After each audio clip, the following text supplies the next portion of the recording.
বিসমিল্লাহির রহমানির রহিম। আসসালামু আলাইকুম ভিউয়ার্স, চলে এসেছি একটা সুন্দর চুলের যত্নে একটা অসাধারণ রেমেডি নিয়ে।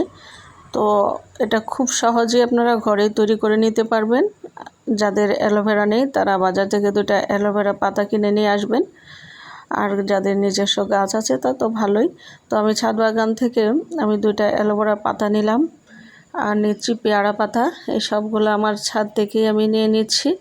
আসলে আমাদের হাতের কাছে আল্লাহ পাক অনেক আমাদের সৌন্দর্য বৃদ্ধির জন্য অনেক কিছু দিয়ে রেখেছেন, কিন্তু আমরা আসলে বুঝি না। তাই হয়তো আমরা, কিন্তু যারা বুঝে তারা কিন্তু এটা তৈরি করে এবং বাজারে হাজার হাজার টাকা দিয়ে তারা এটা বিক্রি করছে, আর আমরা কিনছি। তো আমি এখানে পেয়ারা পাতা নিলাম, 2-3টা লেবু পাতা নিলাম, আর বেলি ফুল সহ কয়েকটা বেলির পাতা নিলাম, কয়েকটা মেহেদি পাতা নিলাম, আর নিচে নয়নতারা ফুল, আর আমার এখানে আছে কয়েক রকম অপরাজিতা। তো সেগুলোর ফুলগুলো আমি নিচ্ছি। আর অপরাজিতা ফুলগুলোর কিন্তু একটা কালার হয়, কালো বেগুনি এরকম একটা কালার, আর একটু পিছলা জাতীয় একটা ফুল। আর এখানে নিয়ে নিচ্ছি কালোকেশি। এটাকে এক এক অঞ্চলে এক এক নামে চিনে। এটা চুলের যত্নে খুবই ভালো। আর নিয়ে নিচ্ছি এক মুঠো থানকুনি পাতা, এটা গোড়া সহ আমি উঠিয়ে নিয়ে আসছি। আর সবগুলো একদম পরিষ্কার পানি দিয়ে ধুয়ে তারপরে পানিটা একটু শুকিয়ে নিয়েছি। জবা পাতাও নিয়েছি, জবা ফুল সহ সবগুলো আমি এখন দিয়ে দিচ্ছি, একটু কেটে কেটে, যেগুলো বড় ছিল, আর শক্ত ডাঁটাগুলো ফেলে দিচ্ছি।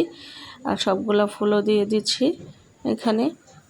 তো জবা ফুল তো চুলের যত্নে খুবই উপকারী, তো জানেনই অনেকেই। তো এই সবগুলা এখন আমি একসাথে রেখেছি। আর পানিটা অবশ্যই ধোয়ার পরে পানিটা শুকিয়ে নেবেন।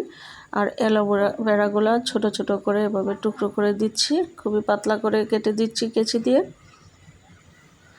আর আমার কাছে আমলকি ছিল না, আপনারা যদি আমলকি পান অবশ্যই এটাতে আমলকি কেটে দিবেন। চুলের যত্নে আমলকি কিন্তু খুবই উপকারী। আর এখন এখানে দিয়ে দিচ্ছি নিম পাতা। নিম পাতাও আপনার চুলের যে গোড়াটা মাথার ত্বককে পরিষ্কার রাখবে। আর দিচ্ছি হচ্ছে পেঁয়াজ কুচি একটা বড় দেখে, আর এখানে দিচ্ছি মেথি আর কালো জিরা। তো সবগুলো এখন আমি এটাতে নারকেল তেল দিব বেশ খানিকটা। আপনারা এখানে চাইলে আরও ভালো ব্র্যান্ডের বা দামি তেলও দিতে পারেন। তো আমার কাছে এই প্যারাশুট তেলটাই ছিল, আমি এটা অনেকটাই দিয়ে নিচ্ছি। এখন এই তেলটা দিয়ে এখন আমি এটা চুলায় জ্বালে দিব, আর চুলার আঁচটা অবশ্যই একটু কমিয়ে দিব। ও এখানে আমি কয়েকটা তেজপাতা আর কয়েকটা লংও দিয়ে দিচ্ছি। তো এটা দেখে অনেকে হয়তো ভাববেন যে এটা রান্নার আয়োজনেই চলছে, আসলে এই তেলটা অনেকটা রান্না করাই হচ্ছে। আর এই সবগুলা পাতার রসে এই যে তেলটা একটু সবুজ একটা ভাব আসবে। পাতাগুলা যখন মুচমুচে হয়ে যাবে তখন ভাববেন যে তেলটা হয়ে গেছে। তো তেলটা এখন আমি একটা বাটিতে ঢেলে নিচ্ছি, তারপরে একটা কাপড়ের ছাঁকনি দিয়ে এটা ছেঁকে নিচ্ছি, একদম যাতে তেলটা পরিষ্কার হয়ে বের হয়ে আসে। এই যে কালারটাও কিন্তু খুবই সুন্দর হয়েছে, এরকম একটা সবুজ সবুজ কালার এসেছে।